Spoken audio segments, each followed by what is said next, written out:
Peddireddy Jagadishwar Reddy, Telugu film producers council of Andhra Pradesh అధ్యక్షుడిని. గత చాలా సంవత్సరాల నుంచి ఈ టికెట్ రేట్లు ఎన్హాన్సింగ్ గురించి ఎన్నో కోర్టుల్లో కేసులు వేయడం జరిగింది. పరిష్కార మార్గం అయితే దొరకలేదు. రాష్ట్ర ప్రభుత్వాల మీద కొన్ని జడ్జిమెంట్లు రాష్ట్ర ప్రభుత్వమే తగిన విధంగా చర్యలు తీసుకోవాలని ఇవ్వడం జరిగింది. ఇప్పుడు కూడా దేవరా సినిమాకి ఆంధ్రప్రదేశ్లో వేసిన కేసు మీద అది 14 రోజులు ఇస్తే రేట్లు పెంచుకునేదానికి అది 10 రోజులకి ఆ కోర్టు కుదించడం జరిగింది. అదేవిధంగా ఇక్కడ కల్కి అయితేమి, అదేవిధంగా ఇప్పుడు రిలీజ్ అయిన ఈ పుష్ప 2 మీద కూడా ఆంధ్రప్రదేశ్లో కేసు ఉంది.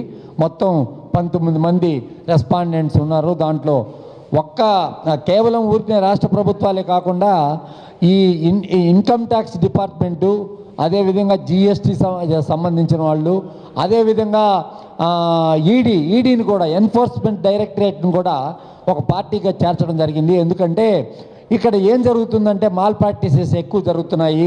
ఈ డబ్బులు ఎక్కడ పోతున్నాయి, ఎక్స్ట్రా డబ్బులు తీసుకున్న డబ్బులు ఎక్కడ పోతున్నాయి, ఏం జరుగుతున్నాయి అనే దానికి ఇది కిట్పోకోలాగా కూడా జరుగుతుందని చెప్పవచ్చు. ఒక రకంగా చెప్పాలంటే ఇట్లా పోయి అట్లా వస్తుంది అనే అనుమానం కూడా కోర్టు వారు అయితే వ్యక్తం చేయడం జరిగింది.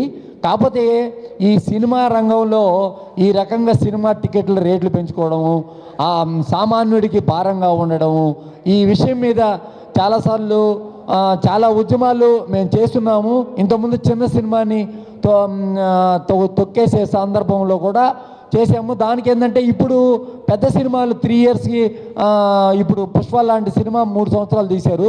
కాబట్టి చిన్న సినిమా కొంచెం బతుకుతుంది అనుకునే పరిస్థితుల్లో నిన్నగాక మొన్న రోటీ కపడా ఆబూర్ రొమాన్స్ అనే సినిమా బాగుంది అని అన్నారు.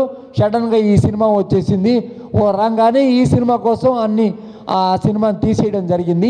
ఇదంతా చూస్తుంటే ఏంటంటే ఇప్పుడు బిగ్ బాస్ అనేది కూడా ఉంది కదా, బిగ్ బాస్ మీద కూడా నేను కేసేసాను.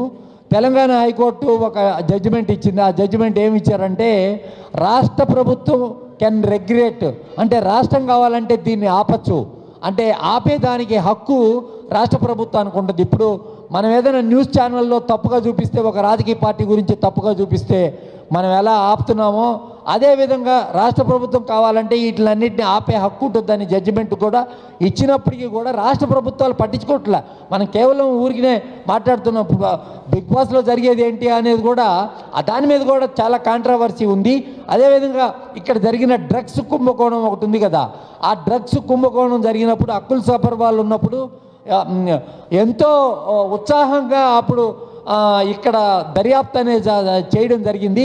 అప్పుడు కూడా దానిపైన సిబిఐ దర్యాప్తు కావాలి, దానిపైన వచ్చే సమగ్ర చట్టం కావాలని చెప్పి సుప్రీంకోర్టును ఆశ్రయించడం జరిగింది. ఇలాగా సోషల్ వర్క్గా మేము అన్నీ చూస్తూ ఉంటాము. సినిమా ఒకటే కాదు, పబ్లిక్ సంబంధించిన అన్ని వ్యవహారాల్లో కూడా మేము ఉంటాము ఎప్పుడు కూడా. కాకపోతే ఈరోజు ఈ సినిమా టికెట్ల రేట్లు, ఈ జనాలు నిన్న రావడము, అక్కడ ఇతోధికమైన జనం వచ్చి అక్కడ హెవీ పబ్లిసిటీ చేసి అన్ని సోషల్ మీడియాల్లో బన్నీ పలాని 6 గంటల నుంచి అన్ని పబ్లిక్ ప్లాట్ఫామ్ల మీద 6 గంటలకు అక్కడికి వచ్చేస్తున్నాడు సుదర్శన్ థియేటర్లో సినిమా చూస్తాడనే తలకి ఊర్లో ఉన్న జనాలందరూ కూడా అక్కడ సంజయ్ థియేటర్ దగ్గరికి రావడం జరిగింది. దీనివల్ల ఏంటంటే పెద్ద ప్రాబ్లం జరిగింది. ఒక మహిళ చనిపోవడం జరిగింది. అదేవిధంగా ఒక పిల్లవాడు ఇప్పుడు చావు బతుకుల్లో కిమ్స్ హాస్పిటల్లో ఉన్నాడు. పోలీసు దీని మీద చట్టపరమైన చర్యలు తీసుకోవాలి. ముందు నుంచి మేము చెప్తున్నాం, శాంతి భద్రత సమస్య అనేది ఉంటుంది. ఇప్పుడు ఎందుకంటే ఆంధ్రాలో ఇది విపరీతంగా కొట్టుకుంటున్నారు జనాలు. ఎవరెవరు కొట్టుకుంటున్నారు? పవన్ కళ్యాణ్ ఫ్యాన్సు, అదేవిధంగా బన్నీకి ఫ్యాన్స్ ఉంటే బన్నీకి ఫ్యాన్సు, లేకపోతే వైఎస్ఆర్సీపీ కార్యకర్తలు వీళ్ళందరూ కొట్టుకుంటున్నారు.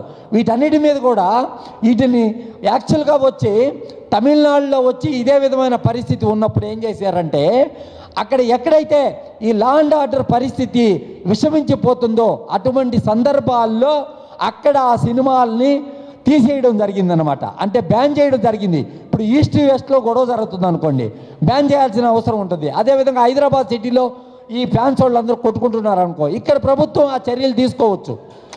కాబట్టి ఇది ఏంటంటే చనిపోయిన వాళ్ళ గురించి ఏదో కేవలం సానుభూతి చూపించి హాస్పిటల్కి పోయి డబ్బు ఇచ్చేది కాదు. దీనికి శాశ్వత పరిష్కారం అనేది కావాలని చెప్తున్నాం. ఈ రకంగా మీ ప్రాబల్యం కోసం, మీరు అడ్వర్టైజ్మెంట్లో నటించేదానికోసం, వాటిలో వాళ్ళు మీరు డబ్బులు చేసుకునే దానికోసం ఫ్యాన్ ఫాలోయింగ్ అని చెప్పి, ఈ రకంగా ఫ్యాన్ ఫాలోయింగ్ అని చెప్పి అసందర్భంగా ఉన్న జనాల్ని ఉన్న ఏదో ప్రేమతో వచ్చి మీ సినిమా చూడాలనుకున్న వాళ్ళని ఇబ్బందికరంగా తయారు చేయడం ఎంతవరకు కరెక్ట్ అనేది మేము చెప్తున్నాం. ఇప్పుడు బన్నీ మీద మేము ఇప్పుడు చిక్కడపల్లి పోలీస్ స్టేషన్లో ఇప్పుడు కేసు ఫైల్ చేయబోతున్నాము, ఎఫ్ఐఆర్ అయిపోతున్నాము. ఎందుకంటే అతను అక్కడికి వచ్చి 6 గంటల నుంచి అంత హంగామా చేసి హంగామాగా వస్తున్నాడు అనే తెలికి ఊర్లో ఉన్న జనాలందరూ అక్కడికి వచ్చారు. కాబట్టి ఆ జనాల్ని కంట్రోల్ చేయలేని పరిస్థితుల్లో పోలీసు వ్యవస్థ వచ్చింది. కాబట్టి గతంలో మనం చూసుకుంటే దేవరా ఫంక్షన్ కూడా క్యాన్సిల్ చేయడం జరిగింది. ఎందుకంటే మేము మెయింటైన్ చేయలేమని చెప్పి పోలీసు వాళ్ళు వద్దని చెప్పే తర్వాత సైబరాబాద్ పోలీసు దాన్ని రద్దు చేయడం జరిగింది లాస్ట్ టైం నవెటల్లో. అటువంటి చర్యలు రాత్రి జరగలేదు. వచ్చాడు, చెయ్యి ఒప్పుకుంటా లోపలికి వెళ్ళిపోయాడు. బయట వేలాది మంది జనాలు వెయిటింగు. టికెట్ కొన్నోళ్ళు అయితే లోపలికి పోలేదు. యాక్చువల్గా టికెట్ కొన్నోళ్ళు లోపలికి పోకుండా ఎవరంటే వాళ్ళు లోపలికి వెళ్ళిపోయారు. టికెట్ కొన్నోళ్ళు ఇలాగా చనిపోయారు, అర్ధంతరంగా చనిపోయారు. చిన్నపిల్లలు అయితేమి ఎవరైతేమి చనిపోయారు. ఇది మానవతా దృక్పథంతో మనం అందరం కూడా చింతించాల్సిన అవసరం ఉంది. రేవంత్ రెడ్డి గారిని నేను రిక్వెస్ట్ చేసేదంటే రాష్ట్ర ప్రభుత్వం తరఫున ఎప్పుడు కూడా సినిమా రంగానికి ఈ రకమైన బెనిఫిట్స్ మీరు ఇవ్వడము, రాత్రిపూట బెనిఫిట్ షోలు అని చెప్పి మిడ్ నైట్ షోలు ఇవ్వడము ఇవన్నీ కరెక్ట్ కాదు. మీరు మిడ్ నైట్ షోలు ఇచ్చిన దాని వల్ల వాళ్ళు ప్రగతి వాళ్ళు పెంచుకునే దానికోసం ఒక్కసారి 800 రూపాయల టికెట్, దానిపైన పాప్కార్న్లు అయితేమి ఇతరత్ర అన్నీ అయితేమి ఇంక్లూడింగ్ ఆల్ అని 1100 రూపాయలు నిన్న అన్ని థియేటర్లలో కలెక్ట్ చేయడం జరిగింది.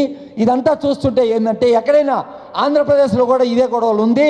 ఆంధ్రప్రదేశ్లో నిన్న అనుకున్నంతగా సినిమా చూస్తే ఏమో అనుకున్నంత ఆదరణలో లేదు. సినిమా వచ్చి యావరేజ్ టాక్ ఉంది. నేను కూడా చూశాను సినిమా. అంత జనరంజకంగా మెచ్చుకునే విధంగా ఇదేదో పెద్ద సూపర్ హిట్ అయిపోయింది. అక్కడ ఆడుతుంది, ఇక్కడ ఆడుతుంది.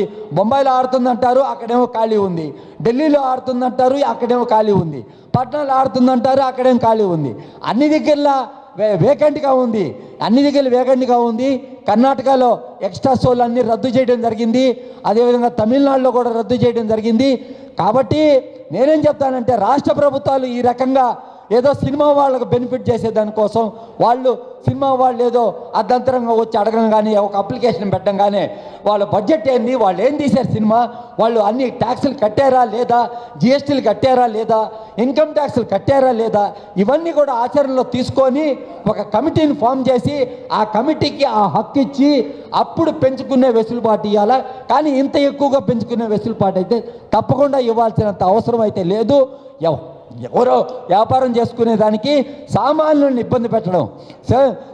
సినిమా గ్రోవర్స్ ఎంతమంది ఉంటారంటే రాష్ట్రంలో ఉన్న ఈ తెలంగాణ రాష్ట్రంలో ఉన్న 4 కోట్ల మంది జనాభాలో 80 లక్షల మంది సినిమా చూసే వాళ్ళు ఉంటారు.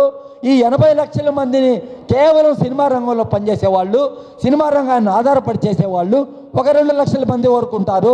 ఈ 2 లక్షల మంది బెనిఫిట్ కోసం 80 లక్షల మందిని ఇబ్బంది పెట్టడం, సామాన్యులను ఇబ్బంది పెట్టడం ఎంతవరకు కరెక్టో ఈ ప్రభుత్వాలు సమాధానం చెప్పాల్సినంత అవసరం ఉంటుంది.